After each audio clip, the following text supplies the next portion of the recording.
Assalamualaikum warahmatullahi wabarakatuh.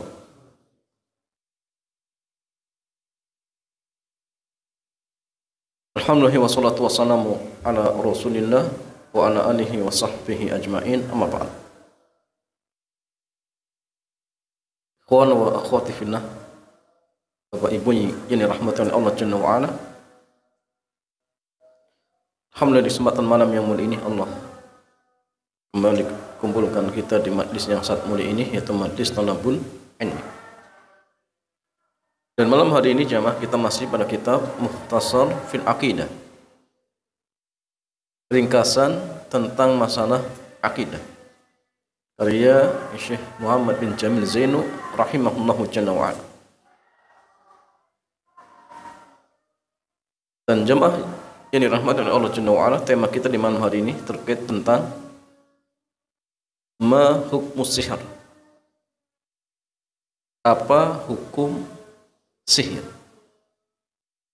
Apa hukum sihir? Al-jawab, as-sihru minal kufri. Sihir di antara perbuatan-perbuatan kufur. Jadi sihir itu termasuk praktek-praktek kekufuran. Apa dalilnya? Dalilnya firman Allah Jalla wa ala, walakinna syayatin kafaru yu'allimuna an-nasa as-sihra. Akan tetapi setan-setan ya, mereka telah kufur. Yu'allimuna an-nasa, mereka mengajarkan manusia as-sihra, sihir. Maka ini dalil yang menunjukkan bahwasanya praktek sihir adalah praktek kekufuran. Praktek kekufuran. Dan Nabi bersabda, ijtanibus sab'al mubiqat. Jauhilah kalian dari 7 dosa yang membinasakan. Maka Nabi menyebutkan asyirku billahi wassihir. Syirik kepada Allah dan sihir. Syekh mengatakan al-mubiqat al-muhlikat. Mubiqat itu artinya muhlikat, sesuatu yang membinasakan. Sehingga jamaah ini rahmati oleh Allah Jalla wa ala, ini menunjukkan bahwasannya praktek sihir adalah praktek kekufuran dan termasuk dosa besar, hukumnya haram. Hukumnya haram. Dan yang masalahnya, apa yang dimaksud dengan sihir? Sihir secara bahasa artinya sesuatu yang samar dan halus sebabnya. Sesuatu yang samar dan halus sebabnya. Ma khafiya wa latufa sababuhu. Atau kama qala, sesuatu yang samar dan halus sebabnya. Tapi ini secara bahasa. Adapun secara istilah, maka sihir kurang lebih ada 2 pengertian.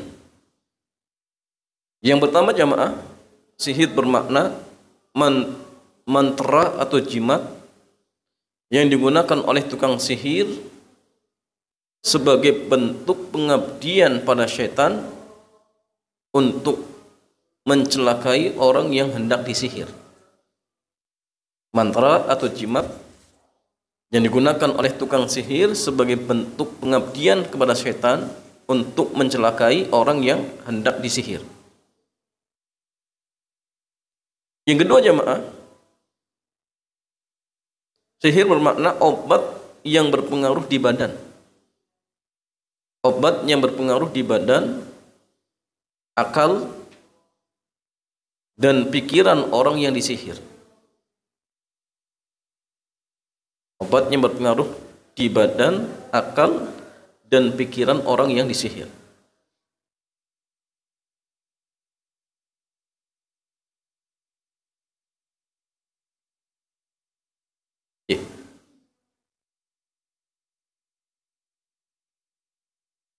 Ya jamaah sekalian,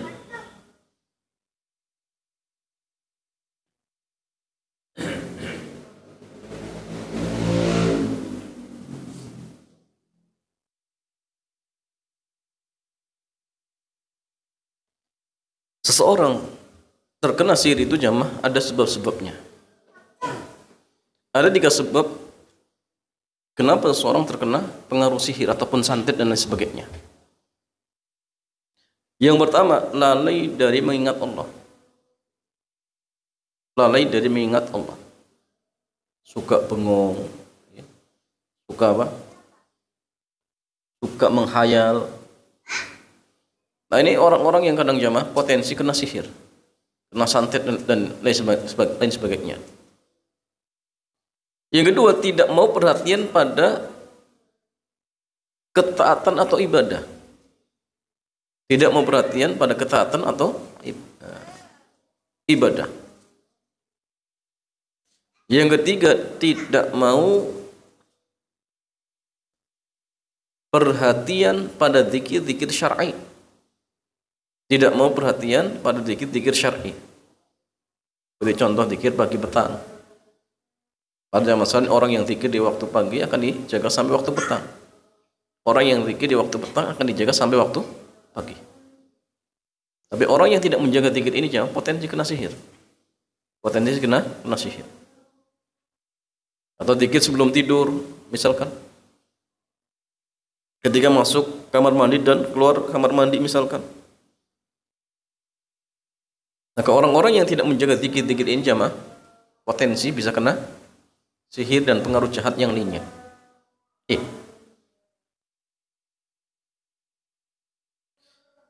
Nah, sehingga jamaah sekalian, kalau kita ingin terhindar dari apa? Sihir dan lain sebagainya. Berarti jamaah, kalau misalkan sebabnya lalai dari mata Allah, berarti jangan lalai. Jangan lalai. Ya. Tidak mau perhatian terhadap ketaatan. Oh, berarti harus ditingkatkan apa? Ibadah kita. Kalau misalkan dia lalai dengan zikir-zikir, ya caranya apa? Jaga zikir seperti itu. Ini cara penanggulangan agar kita tidak terkena ya sihir. Tetapi jamaah sekalian, bagaimana kalau seandainya misalkan ada seorang sudah berusaha tapi ternyata kena juga? Kan jamaah sekalian, Rasulullah SAW beliau sendiri pernah kena sihir oleh Labid bin A'sam, seorang Yahudi yang dengki dengan Rasulullah sallallahu alaihi wasallam. Apalagi kita jamaah. Tetapi gini jamaah, tukang sihir itu kalau dia ingin mensihir targetnya biasanya menggunakan buhul. Dan buhul itu jamaah dibuat dari apa? Bekas orang yang mau disihir. Contohnya apa? Rambut, sisir, pakaian. Itu pula bisa menggunakan foto. Antum di Facebook, Twitter, Instagram sering pajang foto. Makanya foto yang kita pajang itu kadang-kadang bisa digunakan oleh orang-orang yang dengki dengan kita untuk apa? Untuk menimpakan kejahatan. Diambil, kemudian gandakan, di copy, setelah itu datang ke dukun, ya, kemudian disantet. Mungkin tidak nyaman, mungkin. Ya. Pernah ada cerita, seorang akhwat selalu memamerkan kehidupan rumah tangganya di medsos, jamaah. Romantisnya dengan suami, ya. Akhirnya ada seorang akhwat yang cemburu. Langsung di chat, ya. Bahwasanya saya juga pengen punya suami seperti suaminya anti. Dia mulai ketakutan, ya, Saya juga pengen punya suami seperti suaminya anti. Karena dia sering pamer. Mulai saat itu dia nggak berani lagi. Tapi semenjak di chat, dia terus diteror. Sampai ujung-ujungnya jamaah, si akhwat ini cerai. Beberapa tahun kemudian ternyata nikah dengan yang tadi. Nikah dengan yang Yang chat tadi. Nah, ini jemaah. Makanya hati-hati, jangan sering share-share apa namanya romantis dengan istri dan lain sebagainya. Itu bisa digunakan sebagai alat untuk apa? Nyerang. Hati-hati. Tahadus bin nikmat boleh, tetapi ingat jangan salah apa? Istilahnya salah menerapkan. Anak misalkan jangan dipajang, dibawa tahu jangan, nggak perlu. Tidak perlu seperti itu. Makanya masalah saat ini misalkan sudah terkena, maka cara pengobatan orang yang kena sihir ada dua cara. Ada dua cara. Yang pertama dengan di ruqyah.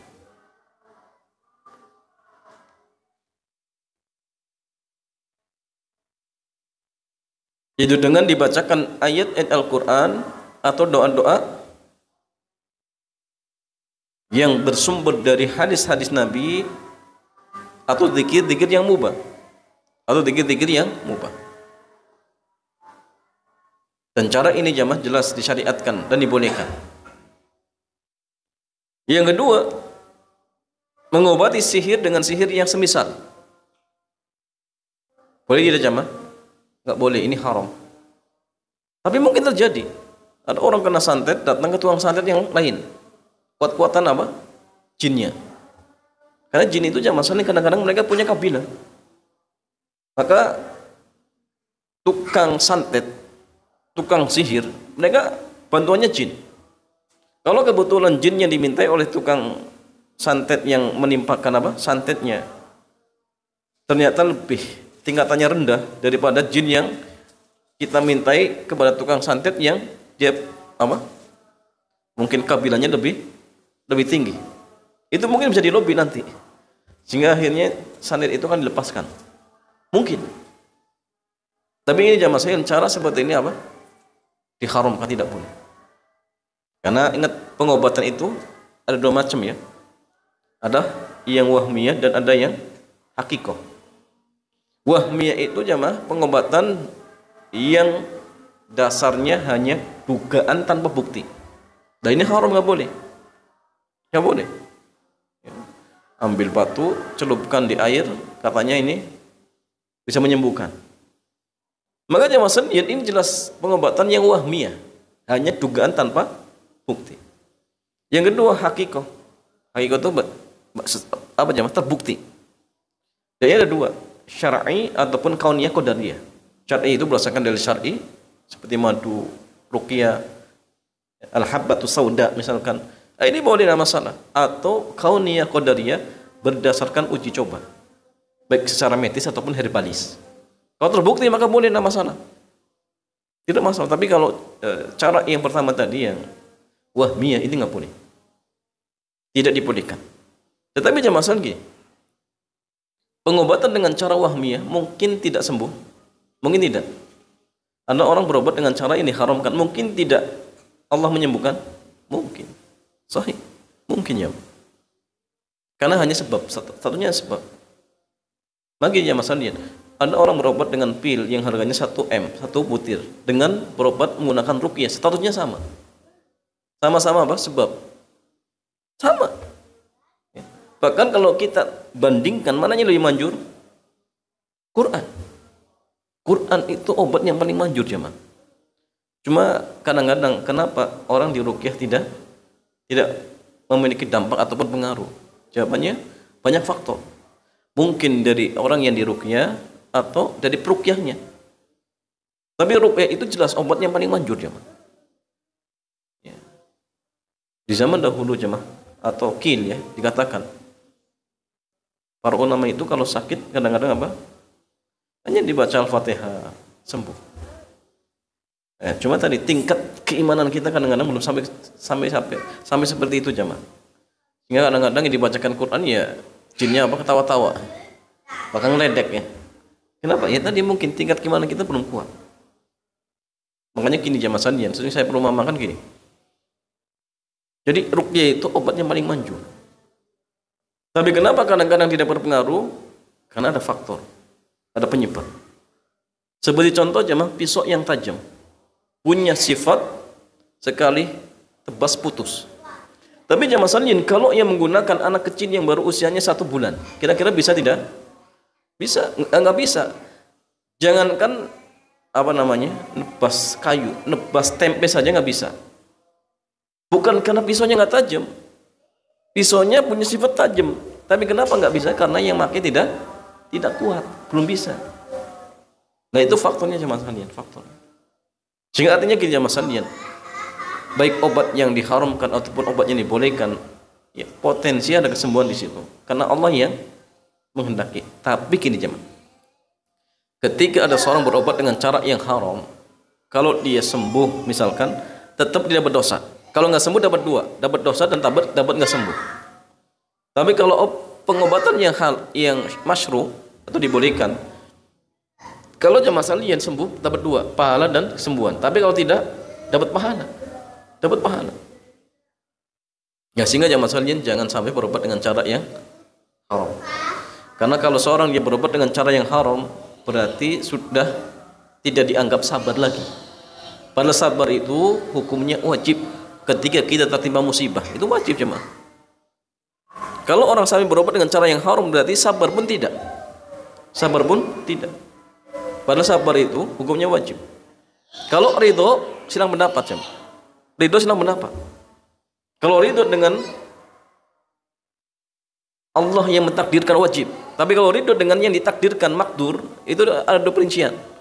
Kalau yang ditakdirkan berupa keburukan dunia seperti sakit, kemiskinan, apakah di sini jamaah sekalian kita wajib ridho? Jawabannya tidak. Artinya gini, boleh saja ketika dia sakit silakan berobat, enggak masalah. Kalau dia miskin silakan bekerja, boleh. Enggak harus pasrah. Saya pasrah saja ya, jadi orang miskin. Saya pasrah saja sakit. Enggak. Boleh, tidak masalah. Boleh tidak masalah. Tapi sabarnya harus. Artinya apa? Jangan sampai bekerja dengan cara yang haram, jangan sampai berobat dengan cara yang haram. Iya. Jadi masalahnya kalau gini, ridho dengan sesuatu yang ditakdirkan berupa keburukan akhirat, boleh tidak? Ada orang yang ditakdirkan sebagai pencuri, bolehkah dia ridho? Oh saya ridho lah jadi pencuri, boleh? Nggak boleh. Bahkan dia harus apa? Harus berusaha untuk melepaskan diri. Nggak boleh dia katakan ridho. Oh saya ridho sajalah jadi ini dan itu, enggak. Kalau memang keburukan terkait dengan akhiratnya, wajib dia bertobat kepada Allah Subhanahu wa taala. Iya. Ya jamaah sekalian, jadi pengobatan sihir ada 2, bisa dengan ruqyah dan yang kedua dengan cara yang haram. Tetapi sekali lagi jamaah sekalian, dua-duanya potensi bisa sembuh. Cuma perbedaannya tadi, kalau dia berobat dengan cara yang haram, walaupun sembuh tetap dapat apa? Dosa. Sebagaimana gini, kerja itu sebab mendapatkan uang. Jadi artinya jamaah sekalian, kalau seseorang bekerja dengan cara yang diharamkan, mungkin tidak dapat uang, ya mungkin sama. Sebagaimana orang yang kerja dengan cara yang halal pun kadang dapat, kadang tidak. Maka sama statusnya. Ini hanya sebab. Maka carilah sebab-sebab yang dibolehkan, jangan sampai sebab yang haram. Iya. Yang kemudian masalian,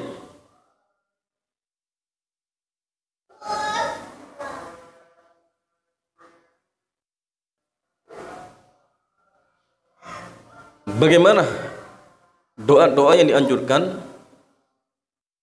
untuk dibaca agar kita terhindar dari sihir dan santet? Ya. Ada masalahnya di antara doa yang diajarkan oleh Rasulullah SAW. Doa ini diriwayatkan oleh Imam Bukhari nomor hadis 3371. Ketika Rasulullah berdoa untuk Hasan dan Husain cucunya. Ya, karena masa anak kecil itu belum bisa berdoa, maka yang membentengi orang tuanya atau kakeknya. Maka di antara doa yang Nabi panjatkan, a'udzu bikalimatillahi tammati min kulli syaitan wa hammatin wa min kulli ainin lammatin. Aku berlindung dengan kalimat-kalimat Allah yang sempurna dari godaan syaitan, binatang beracun, dan dari pengaruh ain yang buruk. Dan ini jamaah yang berdoa siapa? Ya bisa orang tuanya, bisa kakeknya, ya bisa kita sendiri. Bisa kita sendiri. Artinya masalian bisa untuk diri kita. Kalau untuk orang lain ya uidzu kuma misalkan. Uidzuhu tergantung siapa. Aku berlindung ya. Untuk apa? Anakku, untuk cucuku ya, dengan kalimat-kalimat Allah. Ya. Dari godaan syaitan, binatang beracun, dan dari pengaruh ain yang buruk. Maka ini diantara doa agar kita terhindar dari ya sihir dan lain sebagainya. Dari sihir dan lain sebagainya. Kemudian masalian, hal nusaddiqul arrafa wal kahina fi ilmil ghaib? Apakah dibolehkan kita membenarkan arraf, dukun, orang pintar, paranormal, wal kahin, dukun, fi ilmil ghaibi, tentang ilmu gaib? Apakah dibolehkan? Al jawab, la nusaddiquhuma liqaulihi jalla wa ala qul la ya'lamu man fis samawati wal ardil ghaiba illa Allah. Jawabnya masalah tidak boleh kita membenarkan keduanya, enggak boleh. Enggak boleh jemaah. Kenapa? Karena Allah Jalla wa Ala berfirman, "Qul la ya'lamu man fis samawati wal ardil ghaiba illa Allah." Qul, katakan, wahai Rasul, tidak ada yang mengetahui di langit dan di bumi ya, perkara yang gaib kecuali Allah. Tidak ada seorang pun yang mengetahui kegaiban langit dan bumi kecuali Allah. Nah, ini ayat jamaah, ayat yang tegas yang mengatakan bahwasanya tidak ada seorang pun yang mengetahui perkara gaib di langit dan bumi kecuali Allah. Dan jamaah sekalian gini, gaib itu ada dua macam. Ada gaib yang hakiki, ada gaib yang nisbi. Gaib yang hakiki adalah perkara gaib yang dimana tidak ada yang tahu kecuali Allah. Contohnya apa jemaah? Catatan takdir yang ada di Lauhul Mahfuz. Maka catatan takdir di Lauhul Mahfuz ini tidak ada yang tahu kecuali Allah. Sampai pun malaikat nggak tahu. Sampai pun malaikat tidak tahu. Yang kedua, gaib yang nisbi. Itu perkara gaib yang diketahui sebagian dan tidak diketahui oleh sebagian yang lain. Contohnya masalian di belakang tembok, misal ada sesuatu kita nggak tahu. Ya. Buat orang di sini gaib, buat orang di sana tidak gaib. Ini namanya gaib yang nisbi. Jadi artinya masalian, kalau ada seorang mengklaim dirinya bisa mengetahui perkara gaib tapi nisbi, mungkin saja benar, mungkin tidak. Mungkin tidak. Tapi kalau dalam artian jamaah sekalian dia mengatakan dari sini, oh di sana ada ini, di Terawang. Nah, ini nggak jelas, nggak boleh. Tapi bagi orang yang di sana, karena bukan gaib, maka tidak masalah. Tapi buat dia, ya, buat dia yang tidak tahu, ya, tetapi ternyata jamaah sekalian tidak menggunakan bantuan secara ilmiah, maka nggak boleh. Contoh misalkan jamaah, janin kalau masih berupa segumpal darah, apakah bisa kita mendeteksi ini laki dan perempuan? Belum bisa. Berarti ini gaib ya, apa? Gaib nisbi. Tapi jamaah kalau janin ini sudah berbentuk wujud manusia dan sudah kelihatan jenis kelaminnya, mungkin tidak diketahui. Mungkin tidak jamaah. Mungkin, tetapi menggunakan bantuan alat. Maka inilah gaib yang nisbi. Berdasarkan mata telanjang, tidak menggunakan alat, nggak bisa. Tapi kalau menggunakan bantuan alat yang ilmiah bisa. Apa namanya? USG ya. Seperti itulah. Jadi kalau dia mengatakan, oh ini janin ini perempuan, tapi dia menggunakan bantuan yang secara ilmiah, dilihat menggunakan alat misalkan, nggak masalah. Tapi kalau dia misalnya terawang sendiri perutnya diusap-usap, oh ini janinnya laki perempuan, boleh tidak jamaah? Nggak boleh. Kenapa? Karena sebabnya tidak ilmiah. Nah, ini bisa nanti termasuk mengklaim perkara yang gaib yang kita tidak ada kekuasaan di situ jamaah. Ini nggak boleh jamaah. Ini tidak diperbolehkan seperti itu. Ya.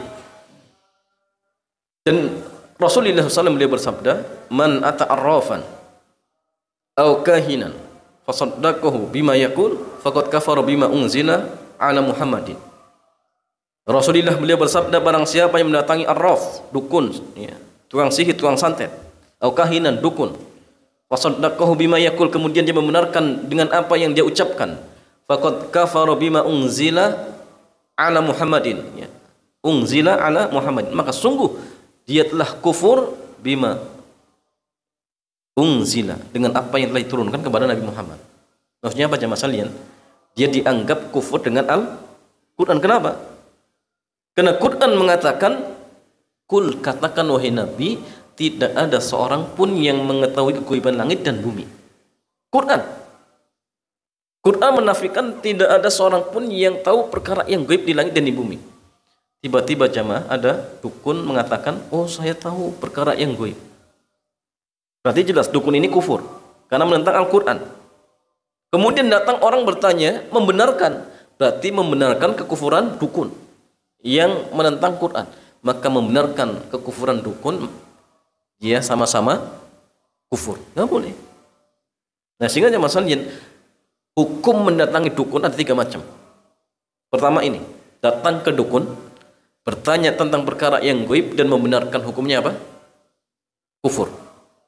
Yang kedua, datang ke dukun, bertanya tentang hal yang gaib tetapi tidak membenarkan, hanya iseng. Apa hukumnya jemaah? Haram. Apa konsekuensinya? Salatnya selama 40 hari 40 malam tidak diterima. Apakah jemaah sekalian kalau begitu nggak usah salat? Karena nggak diterima jemaah. Salat tidak jemaah, tetap salat. Artinya apa? Salatnya hanya menggugurkan kewajiban. Adapun pahala nggak dapat. Pahala tidak dapat. Karena kalau misalkan dia pilih nggak sholat, nanti dosanya beda lagi. Dosanya beda lagi. Tetapi tetap dia sholat. Yang ketiga masalah ini, ada orang datang ke dukun, tujuannya untuk menyingkap kedustaannya. Boleh tidak? Boleh tidak jemaah? Datang ke dukun untuk menyingkap kedustaannya. Boleh tidak? Hah? Biar orang hati-hati. Biar orang apa tahu ini pendusta. Boleh tidak? Oh, boleh. Nah masalah kalau kita berani, nah masalah boleh. Dia 3 hukumnya. Kalau hanya iseng salatnya selama 40 hari 40 malam tidak diterima. Kalau membenarkan bisa kufur. Tapi kalau tujuannya untuk menyingkap kedustaannya maka boleh. Tidak masalah. Ya. Jadi kalau antum punya keberanian silakan. Ada praktek dukun, antum datangi, bubarkan. Nah masalah.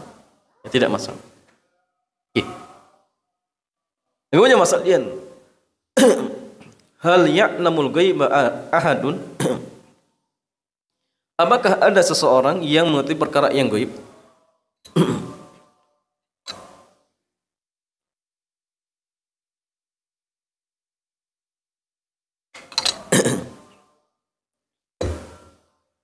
Apakah ada seseorang yang bisa mengetahui perkara yang gaib? Al-jawab, la ya'lamul ghaiba ahadun illallah. Tidak ada seorang pun yang mengetahui perkara yang gaib kecuali Allah. Darinya firman Allah Jalla wa Ala, wa indahu mafatihul ghaibi la ya'lamuha innahu. Dan di sisinya pintu-pintu kegaiban dan tidak ada yang mengetahuinya kecuali Dia, kecuali Allah. Dan Nabi bersabda, la ya'lamul ghaiba illallah. Tidak ada yang mengetahui perkara yang gaib kecuali Allah. Nah, jadi masalahnya gini. Rahasia pintu-pintu apa? Langit dan bumi di tangan Allah. Nah, kalau kita minta sesuatu, minta kepada Allah yang punya kuncinya. Jadi perbendaharaan langit dan bumi itu di tangan Allah. Maka kalau misalkan kita datangnya ke dukun, datangnya ke paranormal, ya salah jamaah sekalian. Seperti antum minta bantuan kepada orang yang nggak punya. Ya percuma, perbuatannya sia-sia. Antum mau pinjam apa jamaah? Mau pinjam piring. Datang ke tetangga yang nggak punya piring, ya percuma. Nggak akan dapat jamaah. Nggak akan dapat. Ingin urusan dunianya dimudahkan, tetapi datangnya bukan kepada Allah. Mintanya bukan kepada Allah, ya nggak mungkin. Nggak mungkin jamaah. Dan ternyata banyak orang seperti ini. Ingin sukses dunianya, ingin sukses akhiratnya, tetapi jamaah sekalian caranya keliru. Datang ke dukun, datang ke orang pintar, ya. Padahal jamaah sekalian yang didatangi juga nggak punya dunia, nggak punya dunia. Tapi yang namanya tadi orang-orang musyrik ataupun orang-orang kafir itu jamaah sekalian, ya, Allah gambarkan tentang orang-orang kafir kal an'am, seperti binatang ternak, balhum adul. Bahkan mereka itu lebih sesat. Kenapa jamaah sekalian? Karena mereka punya otak, punya akal, tetapi nggak dipakai. Tapi tidak dipakai. Nah, sehingga jamaah sekalian, wa akhwati fillah, tidak ada seorang pun yang mengerti perkara yang gaib kecuali Allah Subhanahu wa ta'ala. Wallahu ta'ala a'lam bissawab. Ya, demikian jamaah sekalian, mudah-mudahan kajian di kesempatan malam yang mulia ini bermanfaat. Kalau ada pertanyaan dipersilakan. Fadhal.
Ya jamaah sekalian, pengobatan yang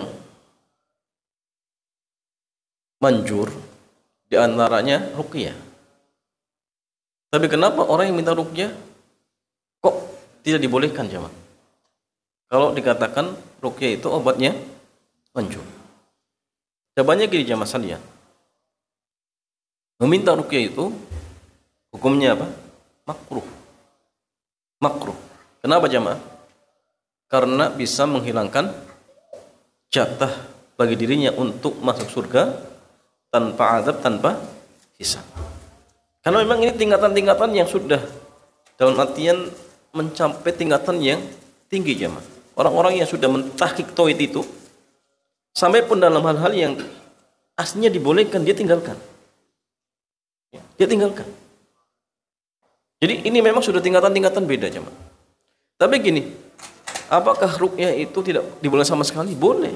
Meruqyah diri sendiri, meruqyah orang tanpa diminta, itu boleh, enggak masalah. Jadi artinya gini, solusinya jamaah sekalian, kalau misalkan ada seseorang misal sakit atau kena santet misalkan. Walaupun nanti ada kecualiannya, kalau misalkan kena sengatan binatang berbisa boleh. Penyakit ain boleh, enggak masalah. Minta ruqyah pun boleh, enggak masalah. Ya, walaupun nanti ada silang pendapatnya. Tapi yang tepat memang ruqyah itu baik yang ya, disyariatkan, kalau minta jangan, kalau minta jangan. Nah, sehingga artinya gini jamaah sekalian, kita yang tahu yang minta. Kita punya anak kesurupan, kita minta untuk anak kita, boleh, enggak masalah. Atau suami untuk istri, untuk orang tuanya misalkan, enggak masalah. Ya, tidak masalah. Karena jamaah sekalian dia dibolehkan itu kalau dia minta, datang tolong ruqyah. Nah, sehingga soalnya bagaimana? Ruqyah mandiri. Ruqyah mandiri jemaah. Ya. Karena gini jemaah sekalian, ruqyah itu kan kita bisa. Ngapain minta orang? Coba. Ruqyah itu siapapun bisa. Maka disinilah kenapa dilarang minta ruqyah. Jawabannya gini jemaah. Sesuatu yang kita bisa lakukan, ngapain kita minta orang lain? Nah inilah kenapa orang-orang yang tidak sami minta ruqyah itu jawabannya tadi masuk surga tanpa ada, tanpa hisab. Ya. Karena butuhnya dengan makhluk itu sudah apa jemaah? Sudah tidak sebagaimana orang-orang pada umumnya. Bahkan dikatakan wa ala rabbihim yatawakkalun. Dia hanya atau mereka hanya bertawakal kepada Allah. Tawakalnya luar biasa aja, sempurna. Enggak butuh bantuan orang. Walaupun dia boleh minta bantuan orang boleh, tapi dia sudah benar-benar totalitas kepada Allah. Sehingga jaminannya luar biasa. Jaminannya luar biasa. Jadi artinya tetap dibolehkan meruqyah. Tapi bisa ruqyah mandiri atau kita memintakan ruqyah untuk orang lain tanpa kita minta untuk diri kita. Tanpa kita minta untuk diri kita. Karena jamaah sekalian, ruqyah itu siapa saja bisa. Ya. Hanya membaca Al-Fatihah boleh, tidak masalah. Ayat kursi boleh. Yang penting intinya kita yakin. Yakin, kemudian kita yakinkan juga orang yang akan diruqyah. Ya. Dalam artian tauhidnya dibenarkan atau istilahnya diingatkan, kesyirikan harus ditinggalkan. Kalau di rumah ada patung-patung harus disingkirkan. Nah, jadi faktor-faktor yang menjadi penghalang ruqyah itu sulit misalkan harus dibuang dulu. Nah, kemudian kita yakinkan tentang akidahnya, misalkan kita benarkan akidahnya agar ruqyah itu bisa berpengaruh. Agar ruqyah itu bisa berpengaruh seperti itu. Wallahu taala a'lam bishawab. Kemudian masalah yang kedua terkait apa tadi? Ain. Apakah jamaah salin ain itu ada campur tangan jin? Ya. Jadi ain itu gini jamaah. Penyakit yang disebabkan karena apa? Pandangan kedengkian. Pandangan kedengkian. Seorang dia lihat orang lain ya, tanpa memuji tanpa mendoakan. Yang awalnya hanya mungkin takjub, tapi karena tidak mendoakan sehingga muncul setan. Menimbulkan apa? Dengki. Maka dengan dengki ini akhirnya apa? Kena penyakit ain. Kena penyakit ain. Ya. Sehingga ada pun terkait tentang masalah campur tangan jin dan lain sebagainya. Ini urusannya beda. Yang jelas ain itu karena memang dipengaruhi apa? Pandangan mata. Tapi ingat, pandangan mata kedengkian. Ya, makanya gini masalah Nabi menganjurkan kepada kita kalau melihat sesuatu yang menakjubkan, untuk menepis agar dengki ini tidak muncul, bagaimana jemaah? Mendoakan. Coba kalau antum melihat tetangga misalkan punya mobil baru, didoakan. Hasad itu akhirnya apa? Nggak ada. Tapi kalau hanya puji-puji, yang awalnya mungkin puji-puji saja jemaah, akhirnya masuk. Oh, kamu sudah sekian lama nggak punya mobil, akhirnya mulai benci. Sehingga berharap agar nikmat itu cepat hilang. Wah, ini sudah jamaah sekalian. Maka untuk menepis itu caranya mendoakan. Ya, apa yang kita lihat. Barakallahu laka, barakallahu lakuma, barakallahu fih misalkan. Doakan. Ya, karena memang penyakit ain itu sebabnya karena pandangan kedengkian seperti itu. Maka kalau misalkan yang dipandang agar tidak kena ain, maka ya didoakan agar dengki itu tidak muncul seperti itu. Wallahu taala a'lam bishawab.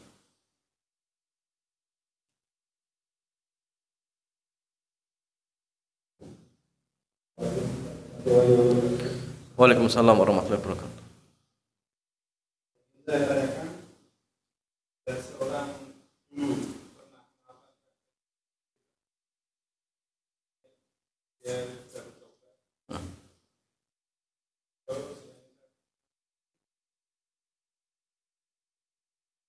Dari situ dalam kata itu pada orang yang pernah Kenai sihir.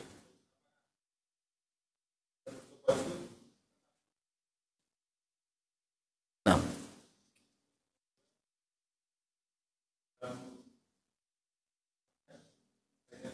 dalam satu anak biasa banyak orang yang masih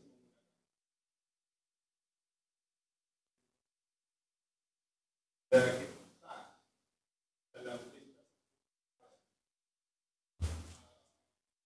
tanpa sepengetahuan kita yang kita menggunakan situ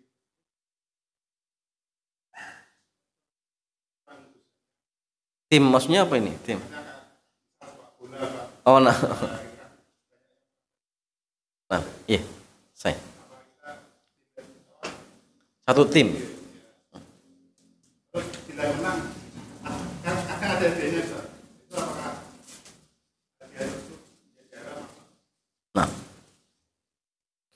ya jamaah sekalian, ada dua pertanyaan. Pertama terkait tentang apa tadi? Yang pertama, iya, orang yang pernah melakukan praktek sihir, ternyata sasarannya kena. Dan ternyata yang menimpakan sudah bertobat. Apakah orang yang kena sihir tadi, yang dalam artian masih belum belum hilang, ya. Dengan sebab seperti ini kemudian dosa itu masih ada? Jawabannya iya. Kalau dia menimpakan maka apa? Dosa itu masih ada. Ya, karena sihir itu seperti kita berbuat jahat, jamaah. Kalau kita berbuat jahat kepada seorang dan dia masih merasakan sakitnya, maka kita kena. Maka gini jamaah, cara tobatnya orang yang pernah menimpakan kejahatan bagaimana? Di samping dia tobat dengan Allah, dia harus minta maaf. Kalau dia pernah menimpakan sesuatu kepada seorang, maka dicabut. Ya. Kalau dia pernah menimpakan sihir, karena sihir itu biasanya ada apa? Ada bulbul. Maka antum cari bulbulnya, hancurkan bulbulnya. Bulnya dulu apa misalkan? Maka cari bulnya kemudian apa? Kemudian dihancurkan. Seperti itu. Biar apa? Biar pengaruh itu sudah tidak ada lagi seperti itu. Jangan dibiarkan. Karena kalau dibiarkan dan dia masih kena pengaruh sihirnya, misalkan, maka dia tetap kena. Karena tobatnya itu tidak hanya cukup dengan Allah, tetapi karena dia pernah menyakiti orang, harus minta maaf. Harus minta maaf seperti itu. Kemudian yang kedua jemaah saya terkait tentang masalah ada sebuah tim, ya taruhlah ya sepak bola. Dia ikut tergabung di situ, pemain misalkan. Ternyata ada satu pemain yang dia datang ke dukun. Biar apa? Biar timnya menang, misalkan. Apakah dia yang ikut tergabung di tim tersebut, padahal dia tidak ikut datang ke dukun? Apakah dia kena? Jawabannya dilihat. Apakah dia ikut ta'awun ya alal ismi wal udwan tersebut? Kalau dia ikut tolong menolong maka kena dosanya. Tapi kalau dalam artian dia tidak ikut tolong menolong, maka dia tidak kena. Tidak tolong menolong, contohnya apa jemaah? Dia nggak tahu. Kirain apa? Nggak ada yang pakai seperti itu. Ternyata kok ada. Setelah menang baru tahu. Oh ternyata ada yang seperti ini. Maka dia nggak ada masalah. Kenapa? Karena nggak tahu. Tapi kalau dia tahu gimana jemaah? Tim ini jelas mereka sepakat datang ke dukun. Antum ikut di tim tersebut. Maka satu, kita harus mengingkari. Bagaimana cara mengingkarinya? Jangan ikut main. Jangan ikut main. Karena kalau kita ikut main, sama halnya kita akan mendukung praktek tadi. Praktek tadi ke dukunnya. Maka bentuk kita mengingkarinya, sikap kita apa? Harus menghajar, berlepas diri, memboikot. Saya nggak mau. Pokoknya kalau antum tetap bersikeras mau datang ke dukun ini, saya nggak mau. Dan saya tidak akan main. Harus punya sikap. Kalau kok sudah tahu seperti itu kemudian ikut main, boleh tidak jamaah? Nggak boleh. Kenapa? Terancam ta'awun alal ismi wal udwan. Tolong menolong di atas perbuatan dosa dan permusuhan seperti itu, dan itu nggak boleh. Tapi kalau nggak tahu maka tidak masalah seperti itu. Wallahu ta'ala alam. Ada pertanyaan? Iya, betul.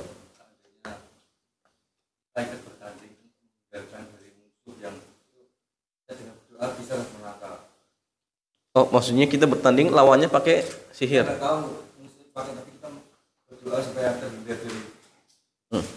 Bisa. Bacanya tadi jaga zikir. Makanya kalau ingin bermain ya zikir pagi petang dijaga. Biar ketika mereka batuannya jin dan lain sebagainya nggak bisa. Itu nggak masalah. Itu cara mencegah diri agar tidak terkena sihir dan santet atau lain sebagainya seperti itu. Jadi pendangi dengan zikir atau sebelum main juga berdoa seperti itu. Wallahu a'lam. Ada 4 pertanyaan. Assalamualaikum, apakah dosa dan maksiat sudah tercatat takdirnya? Ya, apakah dosa dan maksiat sudah tercatat? Jawabannya sudah. Ya. Dalam hadis ini jamaah sekalian cukup panjang. Ketika dia menjelaskan, inna ahlakum yujma'u khalqu fi batni ummihi arba'ina yawman nutfah. Jadi selesai dan terkali yang dikumpulkan penciptaannya di dalam perut seorang ibu selama 40 hari berupa nutfah, sperma. 40 hari berikutnya berupa segumpal darah, kemudian 40 hari berikutnya berupa segumpal daging. Ya, kemudian diutuslah malaikat untuk meniupkan ruh dan mencatat 4 hal. Di antaranya apa? Dekat birizkihi, kemudian wa amalihi, wa ajalihi. Ya, amal itu apa jemaah? Amal itu amal yang baik, amal yang buruk, termasuk maksiat. Kemudian terkait tentang susah dan senangnya, neraka dan surganya sudah tentukan. Sudah Allah tentukan. Ya. Jadi artinya Mas Handian, semua yang terjadi pada diri kita itu sudah dicatat oleh Allah. Sudah dicatat oleh Allah Subhanahu wa taala. Tetapi ingat, dalam hal ini jemaah ada kaidah-kaidah. Di antaranya gini, tidak boleh kita menyandarkan keburukan kepada apa? Kepada takdir. Contoh gini, ada seseorang dia jadi pencuri, kemudian kata, oh ini kan sudah takdir. Itu nggak boleh. Kenapa jemaah sekalian? Kenapa tidak boleh menyandarkan keburukan pada takdir? Kenapa jemaah? Karena kalau ada seorang menyandarkan keburukan pada takdir, seolah-olah dia menyandarkan sebab keburukan itu kepada Allah. Contoh gini, ada pezina, ini kan sudah takdir dari Allah. Maka ucapan seperti ini seolah-olah dia mengatakan berarti sebabnya dia zina itu karena Allah. Boleh? Nggak boleh. Apakah ada dalil mengatakan silakan berzina? Ada? Nggak ada. Tapi kalau ada orang rajin sholatnya, dia katakan, wah ini kan sudah takdir dari Allah. Boleh tidak jemaah? Boleh. Kenapa? Karena seolah-olah dia sedang mengatakan sebabnya dia sholat itu dari Allah. Benar tidak? Benar. Kenapa? Karena ada perintah dari Allah. Wa aqimus sholah. Adapun zina nggak ada. Silakan berzina, nggak ada. Bahkan yang ada dilarang. Maka ucapan tadi seolah-olah kita menyandarkan sebabnya kepada Allah, dan itu terlarang, nggak boleh. Ya. Kemudian masalahnya, walaupun surga dan neraka sudah Allah tentukan, kebaikan keburukan sudah tentukan, makanya di antara takdir apa jemaah masalahnya? Iman kepada takdir apa? Antuk mina bil qadari khairihi wa syarri. Engkau beriman kepada takdir yang baik ataupun yang buruk. Yang tadi itu yang baik itu apa jemaah? Ya banyak kebaikan dunia, itu banyak. Yang buruk apa? Ya maksiat, musibah macam-macam. Itu maksiat. Maka semua sudah Allah takdirkan. Tetapi gini jemaah sekalian, tidak boleh kita berhujah dengan apa? Dengan takdir dalam masalah apa? Keburukan, nggak boleh. Itu boleh, tidak boleh kita berhujah ya, dengan surga dan neraka apa? Untuk menolak syariat. Contoh gini, kan kalau takdir saya surga, ya surga, akhirnya nggak sholat.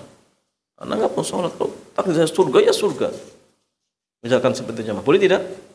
Nggak boleh.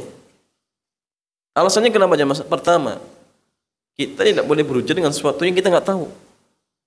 Dalam Islam itu nggak boleh antum menjadikan dalil sesuatu yang antum nggak tahu, itu nggak boleh. Dalil itu dengan Quran, Sunnah, dengan sesuatu yang memang nyata, itu boleh. Nah ini, siapa yang tahu antum surga? Siapa yang tahu antum neraka? Kan nggak ada yang tahu. Makanya kita nggak boleh berujar dengan sesuatu yang nggak tahu. Kemudian yang kedua jemaah sekalian, kita semua itu hanya dipindahkan untuk apa? Beramal. Perkara hasil itu urusan Allah. Makanya ketika Nabi menguburkan sahabat di Baqi, setelah selesai penguburan, ada sahabat yang bertanya, ya Rasulullah, bukankah setiap kita itu sudah Allah tentukan surga dan nerakanya? Apa kata Nabi? Iya sahih. Kemudian sahabat ini bertanya, ya Rasulullah, kalau begitu ngapain kita beramal? Ngapain?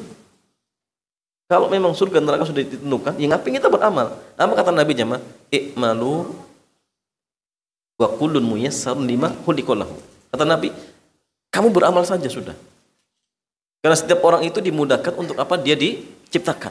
Ini kabar gembira. Jadi gini masalahnya, orang itu biasanya ya, dimudahkan apa? Mutu biasanya. Kalau misalkan ada seorang dia menjadi calon penghuni surga, biasanya jamaah untuk ketaatan itu mudah. Begitu pula sebaliknya, orang yang memang Allah ciptakan dia menjadi calon penghuni neraka, kalau untuk berbuat buruk itu ada saja jalannya. Memasang togel, ya. Nggak punya uang, tiba-tiba ada yang ngasih. Akhirnya pasang togel. Nah, ini mungkin ya orang-orang yang memang Allah sediakan dia menjadi calon neraka. Tapi calon surga itu kalau untuk ketaatan luar biasa.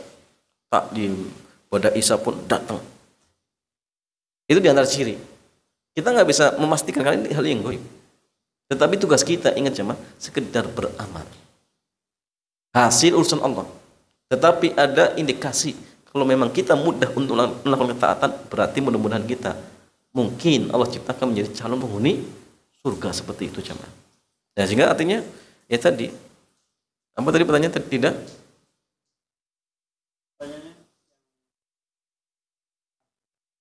Iya, saya. Dosa dan maksiat sudah Allah takdirkan. Tetapi sekali lagi tidak boleh kita menyandarkan sebabnya kepada Allah seperti itu. Allah Ta'ala a'lam. Saya yang kedua, Bismillah, saya izin bertanya, apakah kesucian itu ada? Apakah benar jika ada orang mengadakan perjanjian dengan setan untuk kesucian? Atau itu hanya mitos saja? Apakah ada kesucian? Jawabannya gini jemaah sekalian. Apakah ada jin-jin yang bisa dimintai bantuan untuk nyuri? Ada tidak jemaah? Ada enggak? Jin yang kerjaannya nyakitin orang, ngambil harta orang lain, mungkin tidak? Mungkin tidak jemaah. Ada jin-jin yang dia kerjanya ngambil harta orang lain, mungkin tidak? Mungkin, ada. Apa dalilnya? Abu Hurairah jemaah. Abu Hurairah pernah ditugasi oleh Nabi untuk menjaga harta zakat. Ternyata harta itu dicuri. Yang nyuri itu jin. Ditangkap sama Abu Hurairah. Ya. Tapi pas ditangkap dia ngerengek-ngerengek jemaah. Alasannya gini macam-macam, akhirnya dilepaskan. Pagi harinya beliau menemui Nabi, kata Nabi, malam datang lagi. Ternyata benar. Tangkap lagi. Seperti itu lagi alasan. Akhirnya dilepaskan. Di pagi harinya datang lagi kepada Rasulullah, Nabi mengatakan nanti malam datang lagi. Ternyata benar. Di malam yang ketiga Abu Hurairah nggak mau lepaskan. Tapi akhirnya dia memberikan apa? Istilahnya kalau bahasa kitanya ya imbalan. Kalau kamu lepaskan saya ajari kamu doa yang dengannya saya nggak datang. Saya tidak bisa datang lagi. Dia jadi ayat kursi jamaah sekalian. Di pagi harinya dia datang, Abu Hurairah datang ke Nabi, kata Nabi, apa yang diajarkan itu benar, tapi dia pendusta. Nah, jadi sebenarnya gini jamaah, ada jin-jin yang memang kerjanya apa? Nyuri. Sorry. Ya. Tapi kalau jenisnya tuyul itu Allah alam jamaah, kita nggak bisa. Itu mungkin tahayul ya. Ada jin jenis tuyul kemudian suka ngambil, tapi ada jin-jin yang memang seperti itu ada. Yang suka nyuri ada. Dan mungkin saja dimintai bantuan, mungkin saja. Bagi orang-orang yang mereka punya bantuan atau punya hubungan dengan jin, mungkin seperti itu jamaah. Bagaimana manusia? Ada yang jahat, ada yang buruk. Jin juga sama, ada yang jahat, ada yang buruk. Dan kita nggak boleh minta bantuan mereka untuk seperti itu. Jangankan untuk hal seperti itu, untuk hal-hal yang lain pun kita nggak boleh berhubungan. Tidak boleh berhubungan. Tapi kalau pertanyaannya, adakah yang dalam artian kerjanya nyuri atau mereka juga bisakah nyuri? Misalkan ada seperti itu. Dalilnya kisah Abu Hurairah. Wallahu ta'ala a'lam bishawab. Yang ketiga, Ustaz. Assalamualaikum Ustaz. Afwan, saya mau bertanya tapi di luar tema. Sebelumnya saya adalah mahasiswa di bidang kesehatan dan saya mendapati suatu fenomena adanya suatu program pemerintah di fasilitas kesehatan, yaitu Lydia Himari, layanan tes HIV dan layanan ARV di malam hari. Di mana program ini kebanyakan diakses oleh orang-orang yang melakukan penyimpangan seksual, yakni homoseksual, PSK, dan lain-lain.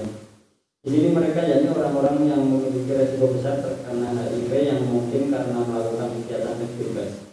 Mereka difasilitasi dengan obat-obat untuk mencegah tertularnya penyakit HIV. Yang jadi pertanyaan saya adalah apa hukumnya kami yang sebagai petugas kesehatan melakukan pelayanan tersebut dan bagaimana pandangan agama kita terhadap program ini. Di satu sisi tujuannya baik yaitu untuk mencegah tertularnya penyakit HIV, tapi di sisi lain orang-orang yang melakukan penyimpangan tersebut bisa saja merasa mereka itu aman dan semakin bebas melakukan penyimpangan mereka. Mohon penjelasannya. Jamaah sekalian, ini kembali kepada apakah ada ta'awun ala ismi wal udwan atau tidak. Kalau dalam artian di sini babnya hanya untuk mencegah, ya, agar masyarakat tidak terkena HIV dan lain sebagainya misalkan. Ini kebaikan. Tapi kalau babnya dalam artian memberikan ketenangan kepada pelaku apa ya, LGBT dan lain sebagainya. Oh, kamu ini silakan berbuat, ini ada obatnya, tenang saja. Oh, ini membantu, namanya jamaah sekalian. Ini kembali ke niat. Apa tujuannya? Apa tujuannya dalam artian untuk membentengi masyarakat agar tidak terjatuh ke situ, atau membuat nyaman pelakunya? Kalau membuat nyaman mereka, ya, artinya silakan kamu berbuat seperti itu, tenang saja, sudah ada obatnya. Nah, ini namanya membantu. Kalau membantu berarti ta'awun alal ismi wal udwan. Kalau ta'awun alal ismi wal udwan, ya sama halnya kita apa? Membantu kemungkaran yang mereka lakukan. Ya kita dapat dosanya. Kita dapat dosanya. Nah, sehingga ini perlu benar-benar diperjelas apakah memang di sini ada bentuk menolong, ya, pelaku maksiat tadi, atau justru menyadarkan mereka, ya, memberikan pelayanan agar mereka sadar, kemudian apa, kembali ke fitrahnya. Ini baik, masya Allah, luar biasa. Buat tim, ingat bahwasanya HIV itu berbahaya. Nah, sehingga setelah kita tahu mungkin bahasa kitanya apa, pasien-pasiennya, artinya gini, diingatkan agar dia kembali, bukan dalam artian biar dia tenang melakukan perbuatan tersebut. Ya udah, kamu berbuat saja, tidak masalah, ya, nanti obatnya ini. Nah, ini keliru. Tapi kalau dalam artian kita memberikan pelayanan agar mereka bisa kembali bertobat secara fitrahnya, kembali tidak melakukan praktek-praktek seperti itu lagi, maka tidak masalah, ini kebaikan. Tapi kalau hanya membuat nyaman, ini termasuk apa? Keburukan. Dan itu tidak dibolehkan seperti itu. Wallahu a'lam. Pertanyaan terakhir, Ustaz. Belum punya keturunan atau ketemu jodohnya, bolehkah diruqyah? Belum punya keturunan atau jodoh, bolehkah diruqyah? Gini aja masalahnya. Ruqyah itu memang obat untuk segala penyakit. Masalahnya gini ya, orang enggak atau belum nikah, apakah itu penyakit? Penyakit tidak, insya Allah.